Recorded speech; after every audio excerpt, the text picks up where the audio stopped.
Eric Ries begins the lean startup with a simple but profound observation. Most startups don't fail because they lack intelligence, effort, or passion. They fail because they waste years building products that nobody wants. This waste is not usually dramatic. It's quiet, disguised as hard work, perfecting the product, or executing the plan. Entrepreneurs spend years strengthening the wrong muscles while the real issue is that they're running in the wrong direction. If this is your first time, subscribe so you don't miss out. Let's continue. The core philosophy of the lean startup methodology emerges from this painful truth. A startup's primary job is not to build a product, but to learn what to build.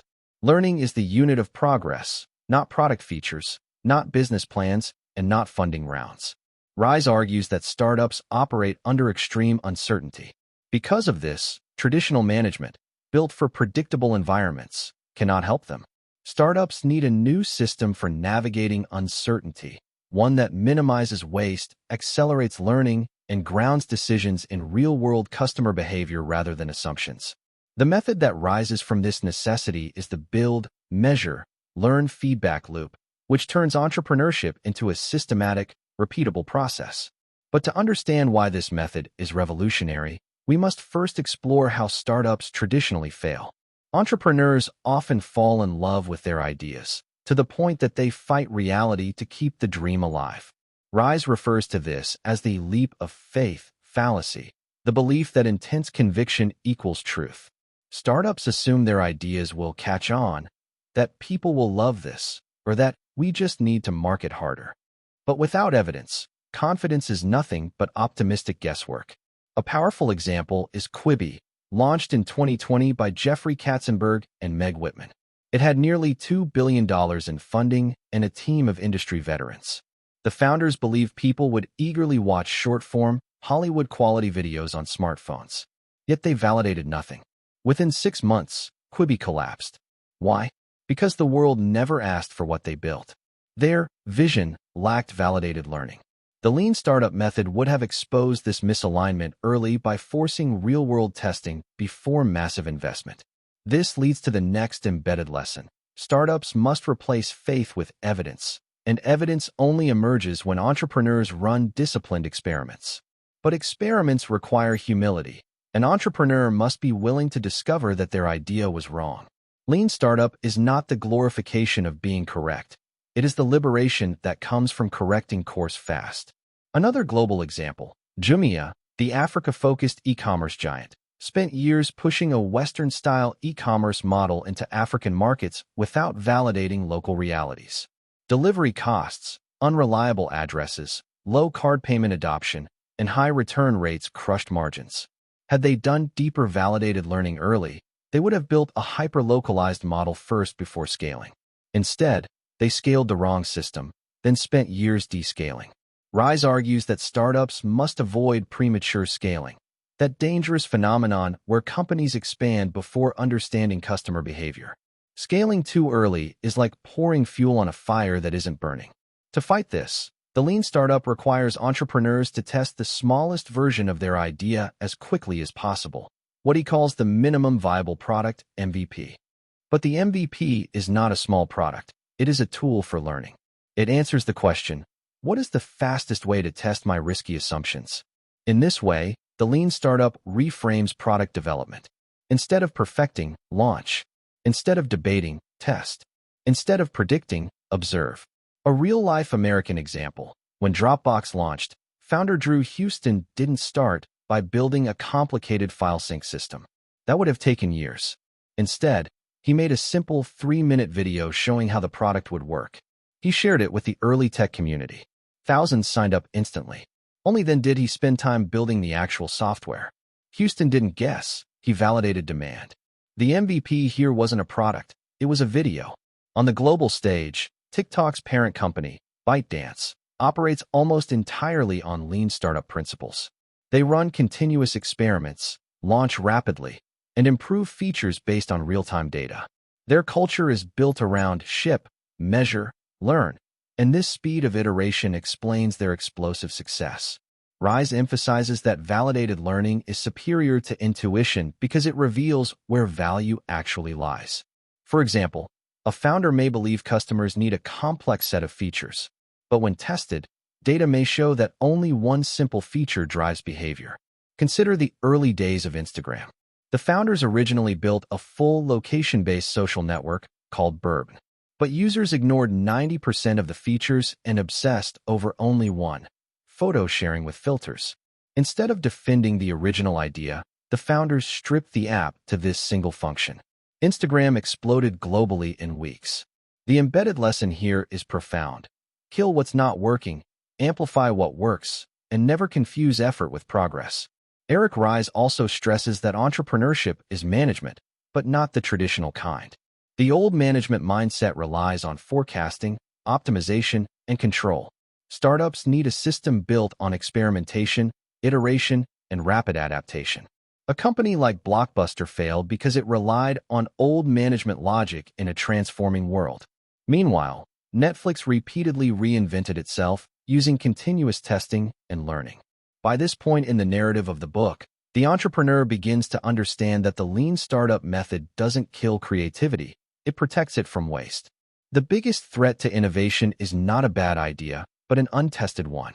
Rise reminds us that the goal is not just to build fast, it is to learn fast. And learning only matters when it is validated by customer behavior. Another essential insight embedded in this section is the difference between vanity metrics and actionable metrics. Vanity metrics make founders feel good: total downloads, total followers, website hits. But actionable metrics reflect real customer behavior: retention rates, repeat purchases, cohort improvements. Vanity metrics distort reality. They feed ego, not strategy.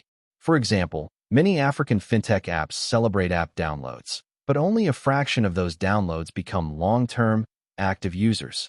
Lean startup forces founders to measure what actually leads to progress. These early lessons lead naturally to the next phase of the method: learning how to pivot. Rise argues that successful startups do not stubbornly push through failure. They change course when evidence suggests they should. Pivoting is not failure. Ignoring reality is. A pivot is simply a structured course correction, guided by validated learning. Netflix pivoted from DVD rental to streaming. Slack pivoted from a failed video game into a workplace communication platform. Shopify pivoted from running an online snowboard store to selling e-commerce tools. These companies survived not because they were right at the beginning, but because they were willing to become right over time. One of the most transformational concepts in the lean startup is the minimum viable product, MVP.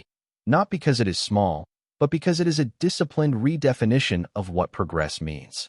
Traditional thinking assumes progress happens when a startup builds more features, polishes design, expands the team, or creates a large marketing campaign. But Rise argues that these steps often accelerate failure because they create the illusion of progress without proving that customers actually care. The MVP exists for a single purpose: to test a core assumption with the least effort and the fastest feedback. It is the entrepreneurial equivalent of a scientist running experiments. In science, you don't build the entire rocket before testing whether your fuel is stable. Similarly, in entrepreneurship, building a massive product without validating demand is reckless. To understand the power of the MVP, imagine a founder who believes people will use an app to rent designer clothing.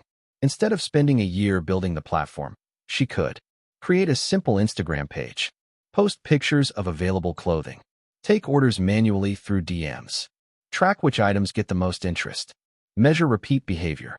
This hacky, minimum effort experiment can reveal the truth. Do people actually want premium clothing rentals? If yes, the founder builds further. If no, she pivots early. This is the essence of lean startup. A famous American example is Zappos, the online shoe retailer. Founder Nick Swinmurn did not build warehouses or automated systems at first. He simply took photos of shoes from local stores, listed them online, and, when an order came in, walked to the store, bought the shoes at full price, and shipped them. He lost money on every sale, but he gained something more valuable: validated learning. Customers were happy to buy shoes online. That insight was worth far more than early profits. This illustrates the embedded lesson. Your MVP is not about efficiency, it's about discovery. It protects you from blind risk and reveals what customers truly value. The next insight Rise introduces is that MVPs must be paired with the build, measure, learn, BML, loop, the beating heart of the lean startup. This loop transforms startup growth from chaotic intuition to structured learning. Build. Create the smallest experiment that tests your riskiest assumption. Measure. Gather real data, not compliments, not hopes, not predictions. Learn. Decide whether to pivot, persevere, or abandon that assumption. But to make this loop work, startups must measure the right things. This is where many entrepreneurs fail. They focus on vanity metrics, total users, total downloads, social media followers, metrics that look impressive but mean nothing. Rise argues that what matters is not how many people visited your product, but how many came back. Not how many downloaded your app, but how many used it twice. Not how many signed up, but how many paid. This obsession with actionable metrics forms the next lesson. A startup must be guided by behavior, not applause. Consider a global example, Spotify in its early days. Instead of measuring only total installs, Spotify built dashboards measuring daily listening time, number of playlist saves, repeat user sessions, and how often users shared music with friends. These were indicators of deep engagement, not surface-level excitement. When Spotify saw that users were repeatedly sharing playlists with friends, it doubled down on social sharing features. This enhanced the viral growth loop and accelerated global expansion. In contrast, companies that chase vanity metrics often misinterpret early enthusiasm as long-term demand. A striking illustration is Google+, Google's failed social network. It gained millions of signups quickly, mostly because Google forced users into the ecosystem by connecting Gmail accounts. The numbers looked impressive, but user behavior told a different story. People weren't engaging, posting, or returning. Google mistook artificial growth for product-market fit, and the platform eventually died. The MVP plus BML loop shields startups from this fate. But for the loop to work, founders must confront an uncomfortable truth. The data you collect may contradict your assumptions. Entrepreneurship requires emotional resilience because reality often challenges your beloved vision. Lean Startup teaches humility, the willingness to replace belief with evidence. This mindset becomes even more important when dealing with innovation accounting. Rise's method for quantifying whether a startup is actually learning and growing. Imagine a startup with 1,000 monthly users. If the number stays flat for 3 months, the founder must ask, have we improved retention? Have we increased conversion? Have we moved the needle at all? If not, the startup is spinning its wheels. Rise gives the example of IMVU, the avatar-based social platform he helped build. Early on, the team believed users wanted a full suite of complex features. But the MVP revealed that users didn't understand, or even want, most features. Through rapid experimentation, they discovered that simple communication features kept users engaged, not the fancy multi-feature ecosystem they originally imagined. The team shelved months of work and refocused on what users actually used. IMVU eventually grew to millions of active users. Another modern example is Notion, the productivity tool. Early on, Notion launched quietly and tested dozens of features. Instead of assuming users wanted a complex workspace, Notion measured engagement through templates. They discovered that most users gravitated to customizable structures like Kanban boards, to-do lists, and note databases. This insight shaped the product's identity. Today, Notion's MVP-like adaptability is what made it explode globally. What these examples show is that MVPs reveal truth that is often invisible to founders. Entrepreneurs typically assume customers want everything they envision, but people rarely behave as predicted. Lean Startup insists that you must observe behavior, not beliefs. On the African continent, one of the clearest examples is Paystack, the Nigerian payments company. In its early days, Paystack didn't launch with a fully formed payments ecosystem. The founders built a basic API that allowed businesses to receive payments with a few lines of code. They tested it with a handful of customers, iterated based on feedback, and grew through data-driven insights. More importantly, Paystack watched user behavior closely. What businesses were using the API? Which industries were adopting fastest? This focus allowed them to grow methodically and ultimately led to their $200 million acquisition by Stripe.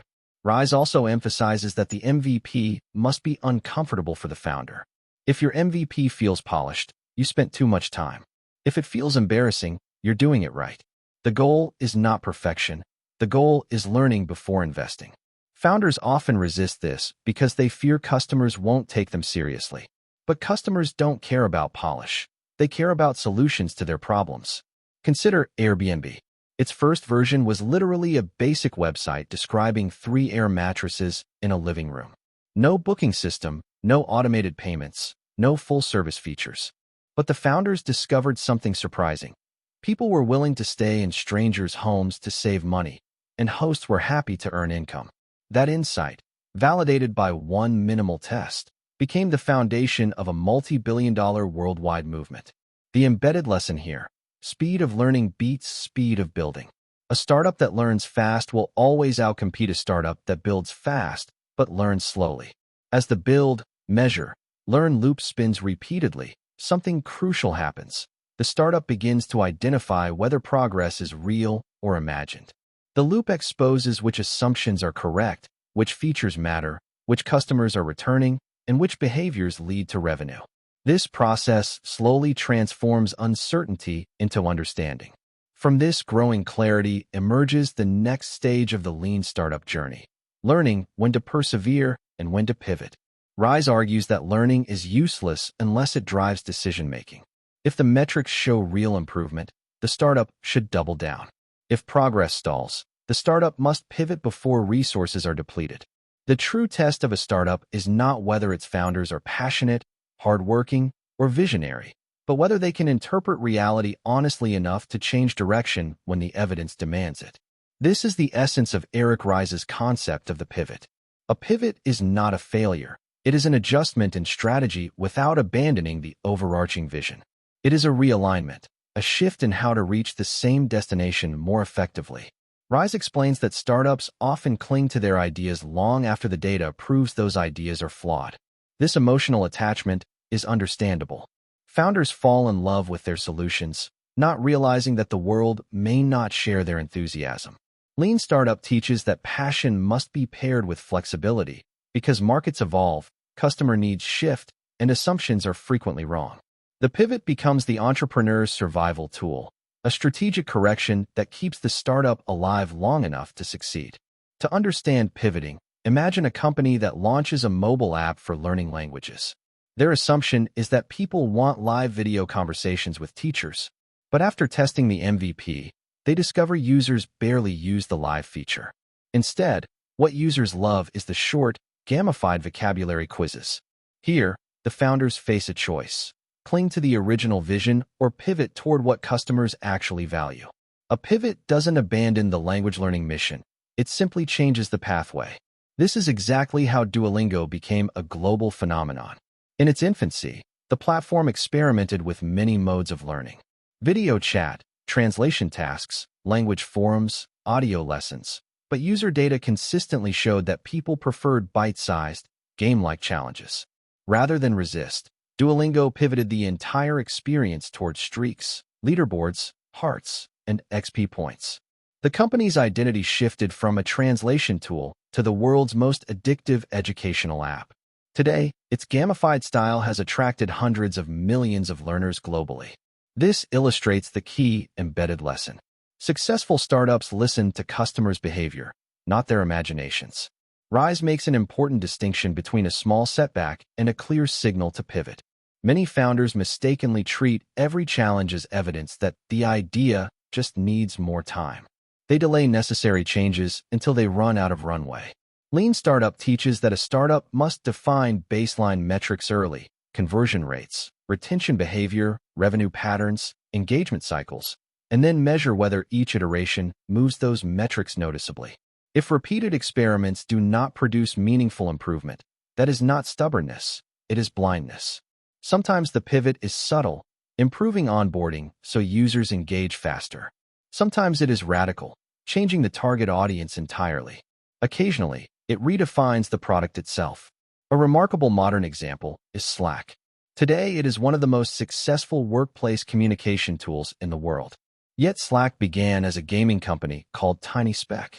During development, The team created an internal messaging system to coordinate their work. Over time, they noticed something strange. The game wasn't getting traction, but teammates loved the internal messaging tool.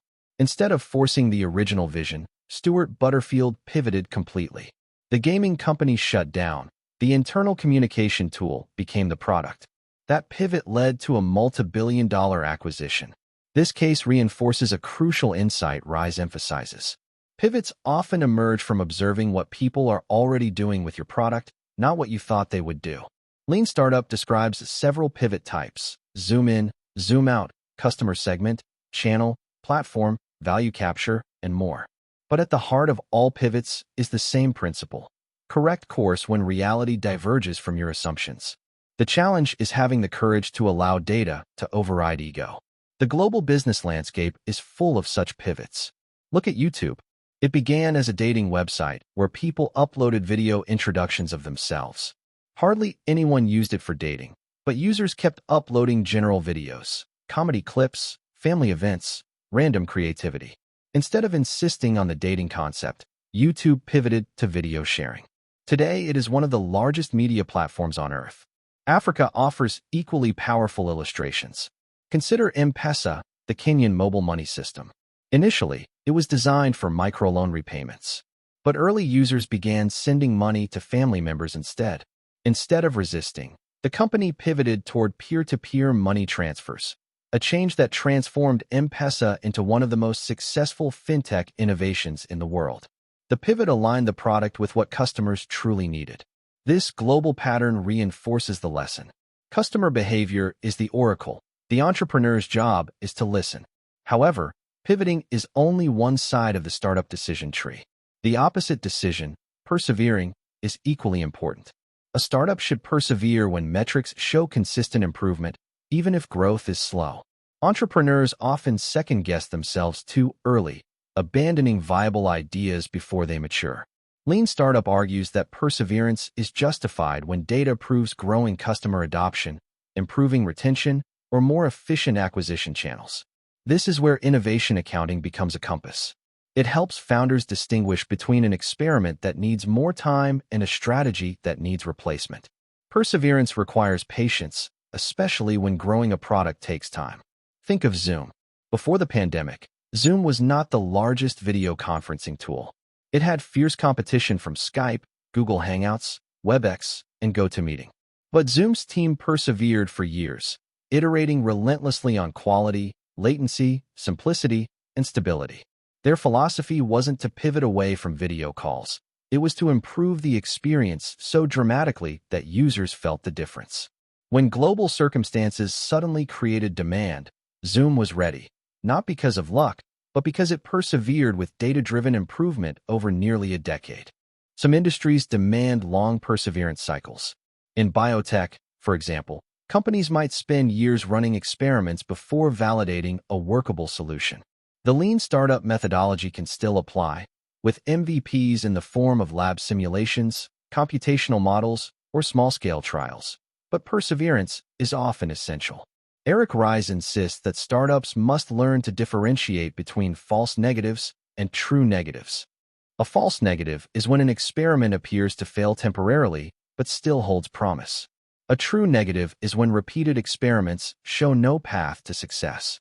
Lean Startup encourages founders to define clear learning thresholds, predetermined signs that perseverance is working.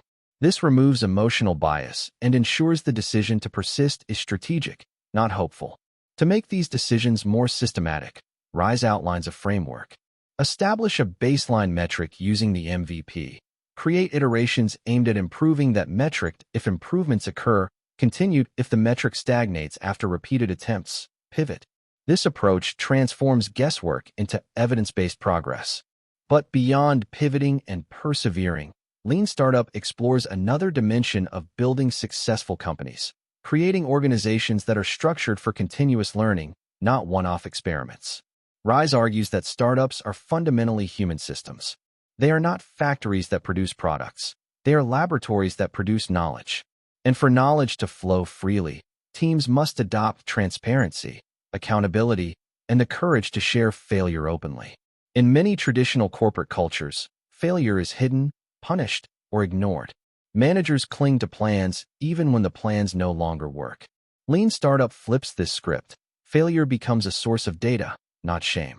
Experiments are designed to expose weaknesses early so the company can iterate before those weaknesses become expensive problems. This cultural shift is visible in modern tech companies. At Amazon, Bezos famously insisted on small, autonomous teams, 2 pizza teams, that can experiment rapidly without needing bureaucratic approvals. This led to innovations like Amazon Prime, AWS, and Alexa, all born from teams empowered to test assumptions quickly. The culture embraces experimentation, even when experiments fail.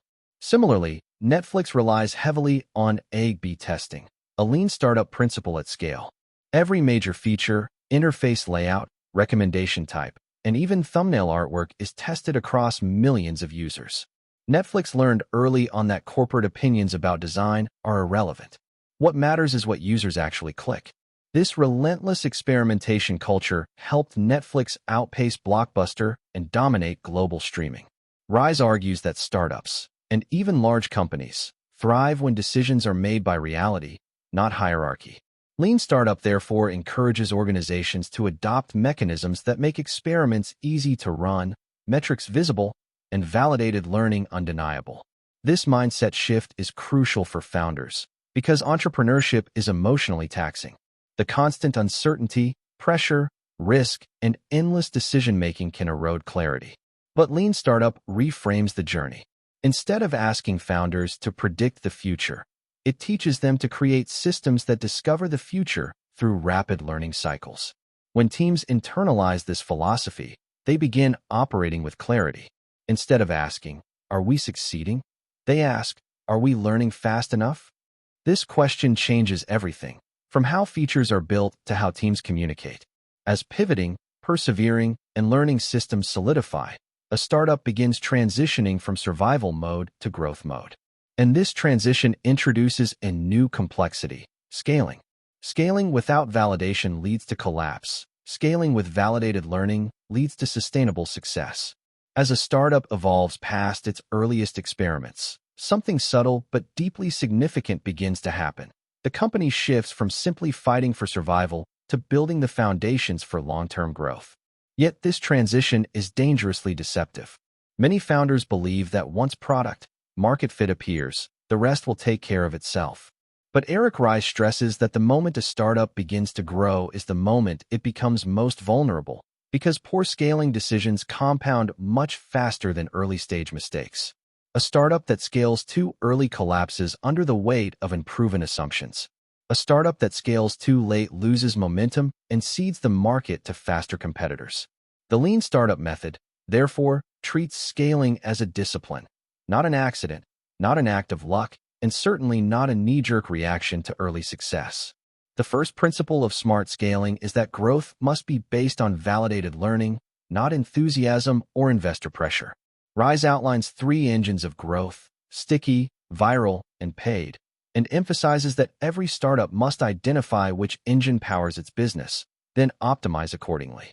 But beyond these mechanisms, growth fundamentally depends on how well a company has internalized its learning routines. A business that grows without continuous learning grows blindly. A business that grows with lean principles grows intelligently. Consider a global example: Airbnb. In its infancy, Airbnb did not scale immediately. Instead, the founders traveled to early users' homes, taking photos themselves, interviewing hosts, learning firsthand what mattered. They discovered that better photos dramatically increased bookings, a learning that later shaped one of Airbnb's most important scaling strategies: professional quality listings. Without this knowledge, scaling into new cities would have been chaotic and ineffective. The founders scaled only after the core loop: hosts posting desirable listings and travelers booking them had been validated. This underscores a central lesson embedded in lean startup thinking. You scale the proven system, not the aspirational idea. Scaling also requires clarity about what makes the product valuable. Rise urges founders to identify their growth rate drivers, the specific factors that propel adoption. In the case of Airbnb, this included trust mechanisms like reviews and verified profiles. These elements had to be strengthened before expansion. In other words, value must be repeatable before it becomes scalable. This lesson translates across continents. In India, Zomato, the restaurant delivery giant, spent years building a foundation of food safety protocols, restaurant verification, and local delivery logistics before scaling nationally. The company learned that trust and reliability mattered more than rapid expansion. Scaling was not just geographical, it was operational and cultural. The lesson is clear. Scaling is not increasing size. It is increasing consistency. But to scale sustainably, companies must confront another challenge: complexity. As teams grow, decision-making slows. Departments emerge. Communication fragments. The organization becomes layered, and with each new layer, it becomes easier for learning to get buried beneath meetings, reports, and bureaucracy. Ries argues that the biggest threat to scaling is not competition or technology, it is organizational inertia. When companies succeed, they unconsciously solidify their current methods, even when those methods stop working. This is why Lean Startup insists that, even as a company grows, it must preserve a culture of experimentation. Large companies often lose their innovative edge precisely because they abandoned the startup mindset. To counter this, Ries introduces the idea of the internal startup: small, empowered teams that operate with autonomy to experiment, validate assumptions, and pursue new ideas while the core business continues operating.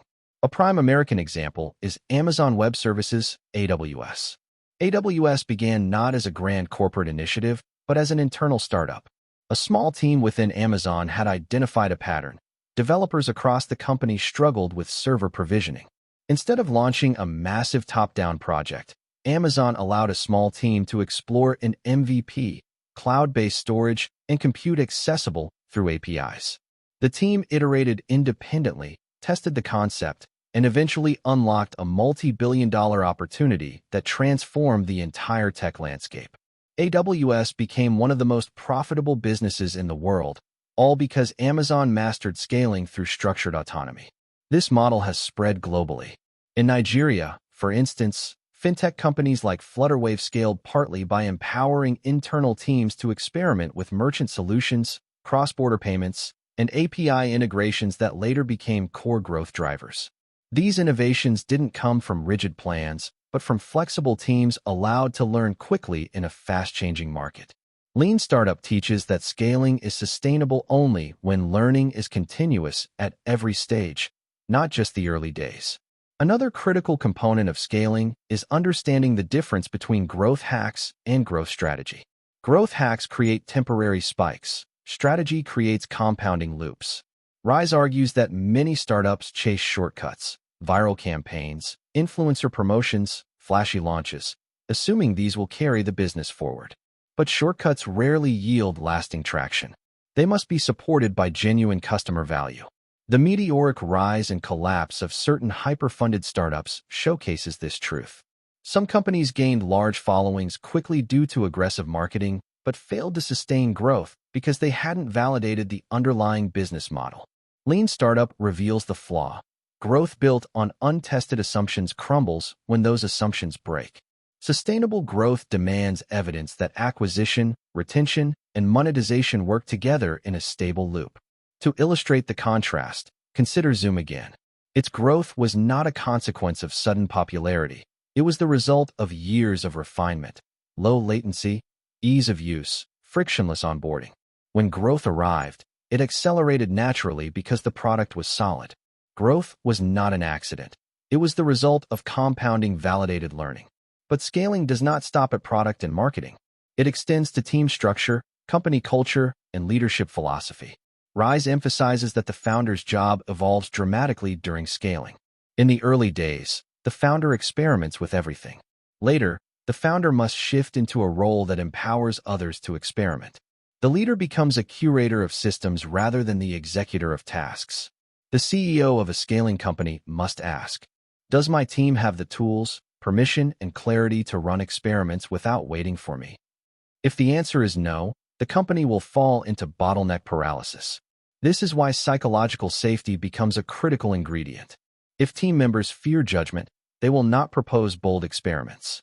Lean companies, from Spotify's autonomous squads to Tesla's rapid iteration factories, rely on cultures where data matters more than hierarchy and where insights from any employee can shape the product. An example of this can be seen at Toyota, whose production system Rise cites heavily. Toyota allowed workers on the assembly line to pull the andon cord, stopping production whenever they observed an issue. This empowered everyone, even the newest employee, to contribute to learning. That culture helped Toyota become one of the most efficient manufacturers in history. Today, similar principles guide tech companies worldwide, proving that the lean startup is not purely a digital philosophy, but a universal approach to problem solving. But scaling also introduces ethical considerations. As reach increases, the potential impact of decisions multiplies. Rise argues that lean principles force companies to confront these ethical challenges early because experiments test real-world reactions. Entrepreneurs must consider how their products influence communities, economies, and users' well-being. A company cannot accidentally scale harm. Ethical scaling requires deliberate reflection, the same way Airbnb had to address issues of discrimination on its platform or how Facebook had to adapt to misinformation concerns. Finally, scaling brings a profound identity shift. At some point, a startup stops being an experiment and becomes an institution. The challenge is preventing institutional rigidity from killing innovation. This return to agility is the final integration of lean startup philosophy. A great company continually reinvents itself the same way a startup does, through experimentation, learning loops, and a willingness to evolve. The companies that endure, Google, Amazon, Tesla, Tencent, Shopify, Canva, are those that treat innovation as a habit, not a phase. They scale not by abandoning the startup mindset, but by embedding it into the organization's DNA. With scaling, measurement, and organizational learning complete, the final piece of lean startup thinking is applying these principles to the broader landscape of entrepreneurship, society, and the ever-changing global environment. By now, the lean startup's core rhythm has become clear. Learn fast, test small, adjust constantly, and never cling to an idea simply because it once felt brilliant. This progression naturally leads to one of the book's most transformative insights: the power of disciplined innovation. Most people think creativity thrives in chaos, but Rise argues the opposite. Innovation scales when it has structure. This structure is built on continuous learning cycles, clear metrics, small experiments, and a culture where teams feel psychologically safe to be wrong early so they can be right later. Companies like Netflix embody this discipline perfectly. Their culture deck emphasizes freedom with responsibility, constant experimentation, and data-backed decisions, an approach that has allowed them to pivot from DVD rentals to global streaming dominance without collapsing under the weight of massive transitions. This disciplined innovation leads to another profound lesson. Successful startups don't rely on predictions, they rely on adaptability. Forecasting what customers will want in 5 years is nearly impossible in a rapidly shifting world. Instead, winning companies prepare themselves to move quickly, iterate frequently, and embrace unexpected discoveries. Tesla is an example of this adaptive mindset. While many car manufacturers relied heavily on forecasts about electric vehicle adoption, Tesla iterated relentlessly on software, charging technology, and battery infrastructure, allowing it to adjust in real time to market and technological realities rather than waiting for perfect certainty. Adaptability became a competitive advantage so strong that entire industries had to catch up. Adaptability naturally extends into another lesson that becomes crucial as startups grow.